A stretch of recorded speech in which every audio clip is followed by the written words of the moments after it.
30 سے زیادہ فرشتے آپ صلی اللہ علیہ وسلم نے دیکھا کہ ان کلمات کو لکھنے میں ایک دوسرے پر آگے بڑھنا چاہتے تھے، ایک دوسرے پر سبقت لے جانا چاہتے تھے کہ ہر ایک چاہتا تھا کہ میں لکھوں اس کا اجر، ٹھیک ہے۔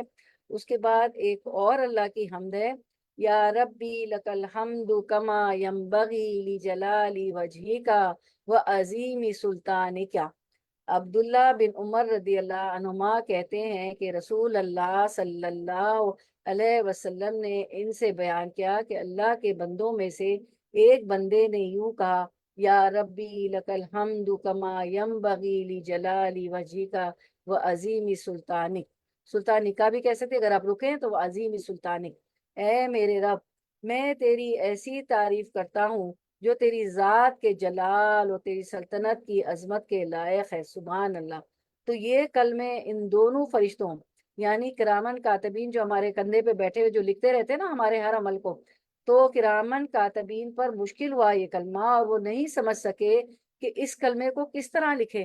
آخر وہ دونوں آسمان کی طرف چڑھے اور عرض کیا، اے ہمارے رب، تیرے بندے نے ایک ایسا کلمہ کہا ہے جسے ہم نہیں جانتے، کیسے لکھے؟ اللہ تعالیٰ نے فرمایا، میرے بندے نے کیا کہا ہے؟ حالانکہ اس کے بندے نے جو کہا اسے وہ خوب جانتا ہے، اللہ تعالیٰ خوب جانتا ہے۔ ان فرشتوں نے عرض کیا، تیرے بندے نے یہ کلمہ کہا ہے، یا ربی لک الحمد کما ینبغی لجلال وجہک وعظیم سلطانک۔ تب اللہ تعالیٰ نے فرمایا، اس کلمے کو انہی کے لفظوں کے ساتھ نامہ اعمال میں اس طرح لکھ دو جس طرح میرے بندے نے یہ کہا ہے، یہاں تک کہ جب میرا بندہ مجھ سے ملے گا تو میں اس وقت اس کو اس کا بدلہ دوں گا۔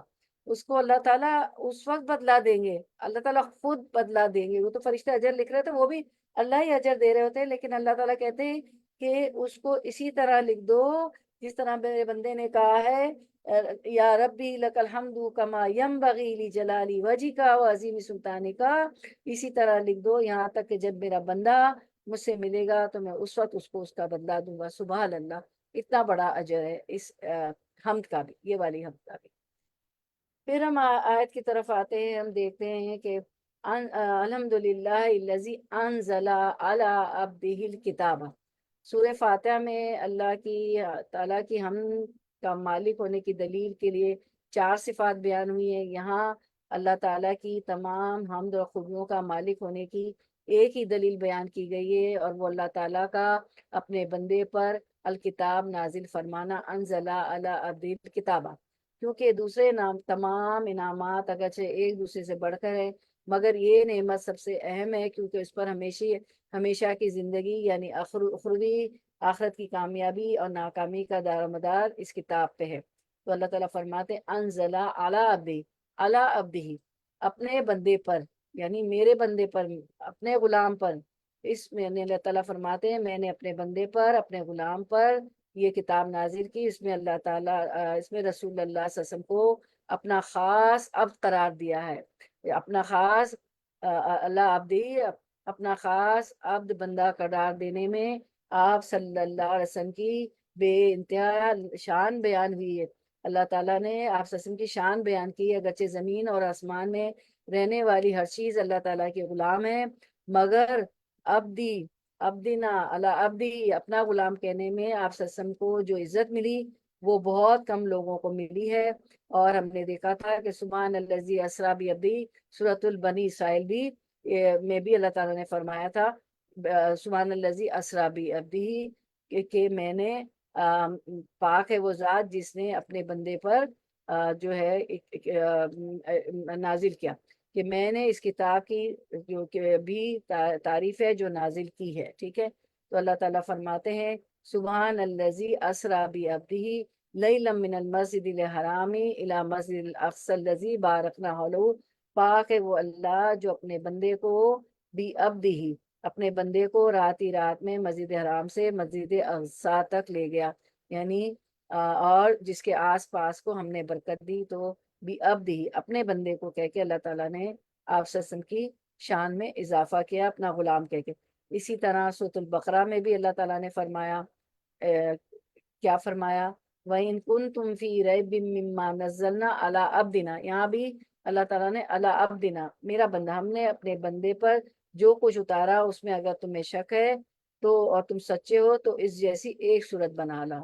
تو سورۃ الاسراء میں، سورۃ البقرہ میں، اور پھر سورۃ الحدید میں بھی اللہ تعالیٰ فرماتے هو الذی ينزل علی عبدہ آیات بینات، وہ اللہ ہی ہے جو اپنے بندے پر واضح آیتیں اتارتا ہے تاکہ وہ تمہیں اندھیروں سے نور کی طرف لے جائے۔ پھر اس کے بعد ہم دیکھتے ہیں الحمد للہ الذی انزل علی عبدہ الکتاب ولم یجعل لہ عوجا۔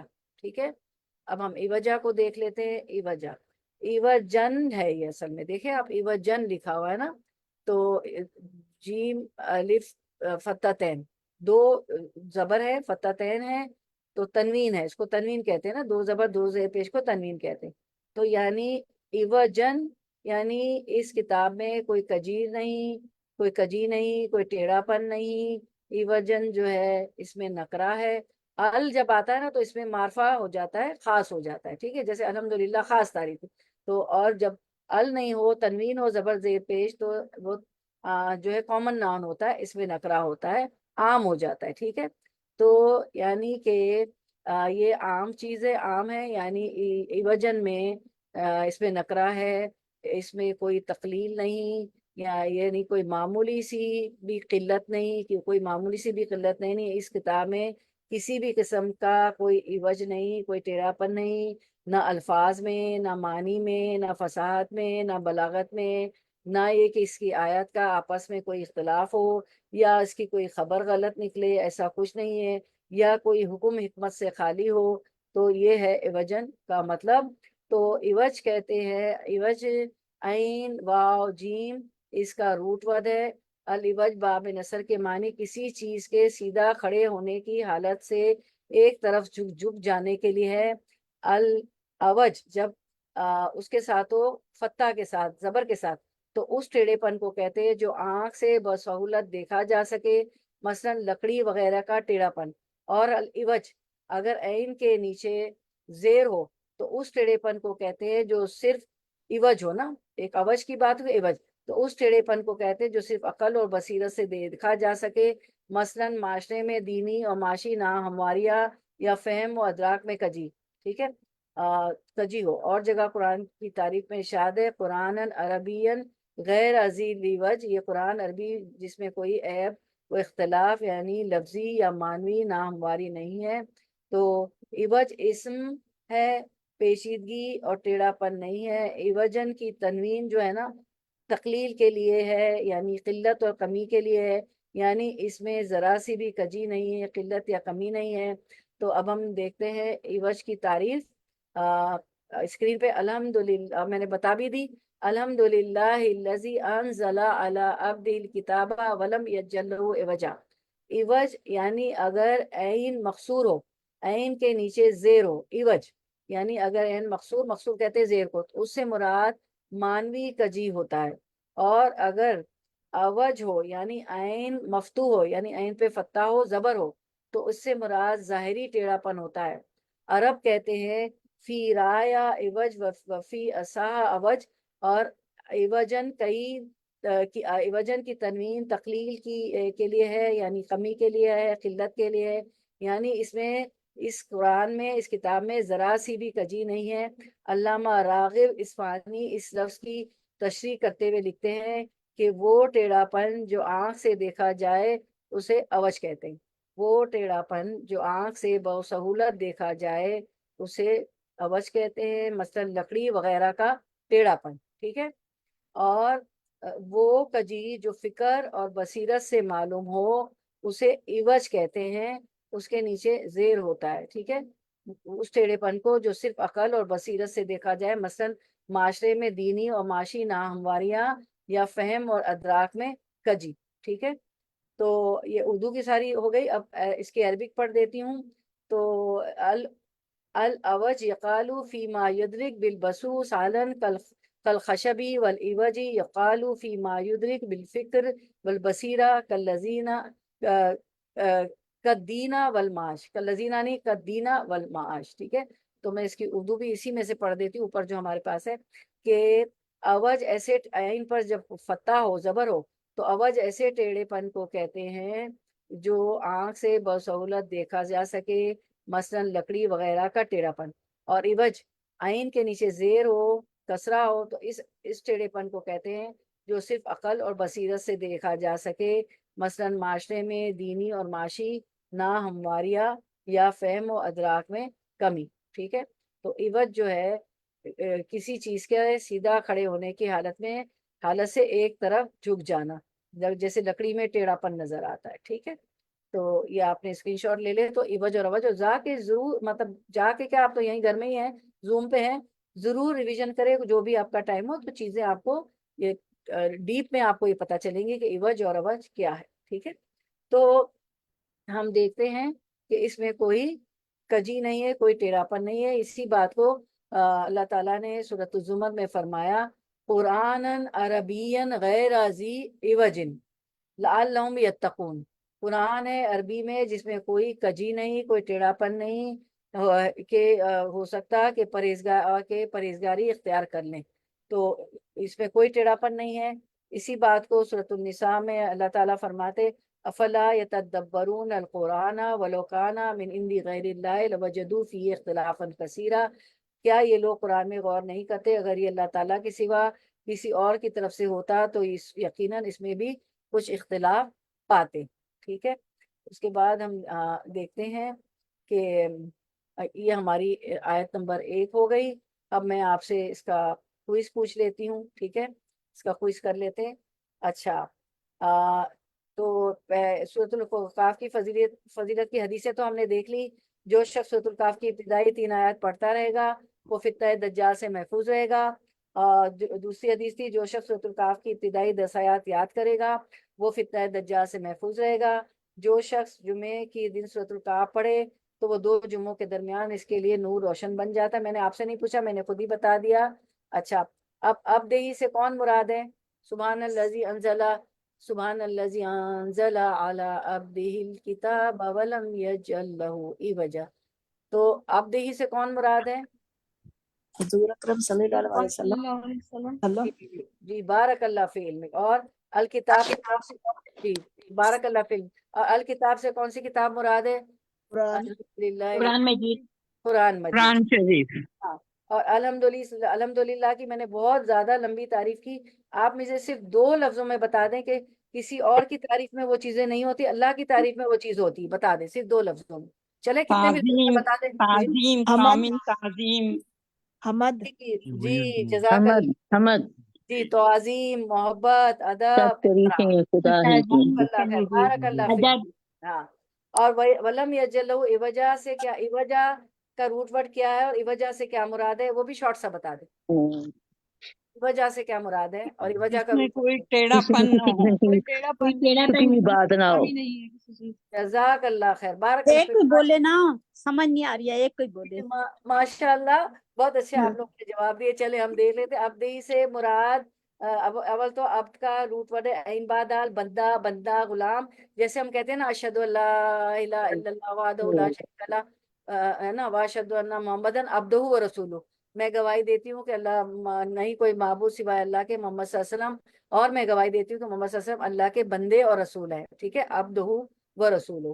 تو بندہ یا غلام یہاں مراد نبی صلی اللہ علیہ وسلم ہے۔ اور دوسرا سوال ہے الکتاب سے کون سی کتاب مراد ہے؟ اس سے قرآن پاک مراد ہے، قرآن ٹھیک ہے پاک۔ جی، جو مصحف ہمارے ہاتھوں میں۔ الحمدللہ سے کیا مراد ہے؟ ہاں میم دال، اس کی ہاں، اس کی تمام تعریف طریقے ہے۔ اللہ ہاں، کی ہیں۔ ایسی تعریف جو کسی کے کمال، اس کی محبت اور تعظیم کی وجہ سے ہو، جو جب بھی الحمدللہ کہیں گی تو دل میں یہ رکھیں گی اور نماز بھی پڑھیں گی کہ اللہ تعالیٰ پرفیکٹ ہے، وہ کمال ہے، اور اس کی محبت ہمیں ایسی تعریف ہے جس میں اس کی محبت ہے، اس کی تعظیم ہے، اس کا ادب ہے، اس کا احترام ہے۔ اب تک لاشعوری طور پہ کرتے رہے ہیں، اب ہم شعوری طور پر کریں گے، ٹھیک ہے، ٹھیک ہے، وہی والا دکھا دیں ابدی، اور جو ابھی میں نے بتایا حمد، ہم سے مراد ہے ایسی تعریف جو کسی کے کمال، اس کی محبت اور تعظیم کی وجہ سے کی جائے۔ وہ سوال نمبر 1 جو جہاں تھا، سوال نمبر 1 اور 2۔ اچھا، پھر عوج کا بھی ہم نے پڑھ لیا۔ اچھا، اب نمبر 2 شروع کرتے ہیں ہم انشاءاللہ۔ آیت نمبر 2، ماشاءاللہ آیت نمبر 1 کی آپ کی بڑی وہ تھی، تفسیر تھی۔ چلے وہ وٹو وٹ بھی آ گیا، سب آ گیا، اس میں ہم کرتے رہے نا کافی تفصیل کی، تو اب آیت نمبر 2 کو کرتے ہیں ہم۔ قیمن، قیمل بالکل سیدھی، لینذرا تاکہ وہ ڈرائے، باسن عذاب، شدیدن سخت سے، من لدنہ اس کی طرف سے، ویبشرا اور وہ خوشخبری دے، المؤمنین مومنوں کو، الذین وہ جو یعملون عمل کرتے ہیں، الصالحات نیک، انا کہ بے شک، لہم ان کے لیے، اجرن اجر ہے، حسنن اچھا اجر، حسن کے حسنن جو ہوتا ہے، حسنہ جو ہوتا ہے اچھا اچھا ہوتا ہے، حسنن اچھا، تو ان کے لیے اجر حسنن اچھا اجر ہے، اچھا ثواب ہے۔ تو آپ آیت کی رواں ترجمہ دیکھ لیتے ہیں انشاءاللہ، رننگ ٹرانسلیشن۔ سیدھی راہ اور سلیس اتاری تاکہ لوگوں کو عذاب سخت سے جو اس کی طرف سے آنے والا ہے ڈرائے، اور مومنوں کو جو نیک عمل کرتے ہیں خوشخبری سنائے کہ ان کے لیے ان کے کاموں کا نیک بدلہ، یعنی بہشت اور جنت ہے، ان کے لیے بہشت اور جنت ہے۔ تو ہم آیت کو دیکھتے ہیں انشاءاللہ۔ قیمن لینذر بأسا شدیدا من لدنہ ویبشر المؤمنین الذین یعملون الصالحات ان لہم اجرا حسنا۔ قیمن یہ سیدھا راستہ بتانے والی کتاب ہے، تو قیمن کہتے ہیں، روٹ ورڈ ہے قاف و میم، مستقیم، سیدھا ہے، درست ہے، یعنی سیدھی، یہ کتاب سیدھی ہے، درست کرنے والی ہے، یعنی پچھلی کتابوں کو درست کرنے والی ہے، سیدھی ہے، اس میں اخلاق، عقائد، دلوں، نیتوں، افکار، عمل، کردار، سب کو درست کرنے والی ہے، ٹھیک ہے، بالکل اسٹریٹ ہے، ایک سیدھی کتاب ہے، مستقیم ہے، درست ہے، اور اس میں مکمل انصاف ہے، اعتدال ہے، معتدل ہے، یعنی ہر قسم کی افراط و تفریط سے پاک ہے۔ افراط ہوتا ہے کسی چیز میں زیادتی کرنا، اور تفریط ہوتی ہے کسی چیز میں کمی کرنا، تو یہ معتدل ہے، کسی بھی چیز میں کمی اور زیادتی اس میں نہیں ہے، ٹھیک ہے۔ اچھا، اس کے بعد ہم دیکھتے ہیں کہ سیدھی کے لیے تو جو قرآن، جو عقل کی سمجھ سے سمجھ رکھتا ہے صرف وہی ان سے محروم رہیں گے جو عقل سے کام نہیں رہتے۔ قرآن کی یہی صفت سورہ بنی اسرائیل میں بھی بیان ہوا، ان ھذا القرآن یہدی للتی ہی اقوم، بے شک یہ قرآن اس راستے کی طرف رہنمائی کرتا ہے جو سیدھا ہے۔ پھر سورۃ الاسراء میں فرمایا ان ھذا القرآن یہدی للتی ہی اقوم، یقیناً یہ قرآن وہ راستہ دکھاتا ہے جو بہت ہی سیدھا ہے، ٹھیک ہے، یعنی سوچ، عقل، اخلاق، کردار، افکار، فکر، ہر قسم کے ٹیڑھے پن کو یہ سیدھا کر دیتا ہے، ٹھیک ہے، کوئی بھی معاملہ ہو تو یہ کتاب جو ہے اس کو سیدھا کرنے والی ہے۔ اس کے بعد سورۃ الانعام میں بھی ہم دیکھتے ہیں آیت نمبر 115 میں، وَتَمَّتْ کَلِمَتُ رَبِّكَ صِدْقًا وَعَدْلًا، آپ کے رب کا کلام سچائی اور انصاف کے اعتبار سے کامل ہے، یعنی قیمن کا معنی یہاں کیا ہے؟ صدقاً و عدلاً، یعنی انصاف کے اعتبار سے کامل ہے، معتدل ہے، سچی ہے، اور اس میں انصاف ہے، افراط و تفریط نہیں ہے کہ کسی چیز میں بھی زیادتی یا کمی نہیں کی گئی، سچائی اور انصاف ہے، ٹھیک ہے، تو یہاں پہ یہ معنی کیا گیا اس میں، اور اس میں انصاف ہے، معتدل ہے۔ اس کے بعد سورۃ البینہ میں ہم دیکھتے ہیں، رسول من اللہ یتلو صحف مطہرہ، اللہ تعالیٰ کا ایک رسول جو پاک آسمانی کتاب پڑھے، رسول من اللہ یتلو صحف فیہا کتب قیمہ، جن میں صحیح اور درست احکام ہے، قیمہ یہاں کتاب سے مراد احکام دینیہ، قیمہ سیدھا، معتدل اور سیدھا۔ اس کے بعد سورۃ المائدہ 48 میں بھی فرمایا، وَأَنزَلْنَا إِلَيْكَ الْكِتَابَ بِالْحَقِّ مُصَدِّقًا لِمَا بَيْنَ يَدَيْهِ مِنَ الْكِتَابِ وَمُهَيْمِنًا، اور ہم نے آپ کی طرف حق کے ساتھ یہ کتاب نازل فرمائی ہے جو اپنے سے اگلی کتابوں کی تصدیق کرنے والی اور ان کی محافظ بھی ہے، تو اگلی کتابوں میں بھی جو کچھ آیا ہے، جو کتابیں ہیں ان کی تصدیق کرتی ہے کہ وہ اللہ کی طرف سے تھی، وہ سچی کتابیں تھی، تورات، زبور، انجیل وغیرہ، صحیفے وغیرہ، صحف ابراہیم اور موسیٰ، اس کی بھی تصدیق کرتی ہے اور ان کی نگہبانی کرتی ہے، قرآن مجید ان کا بھی محافظ ہے، ٹھیک ہے۔ اس کے بعد سورۃ المائدہ 15 میں یہی بات فرمائی،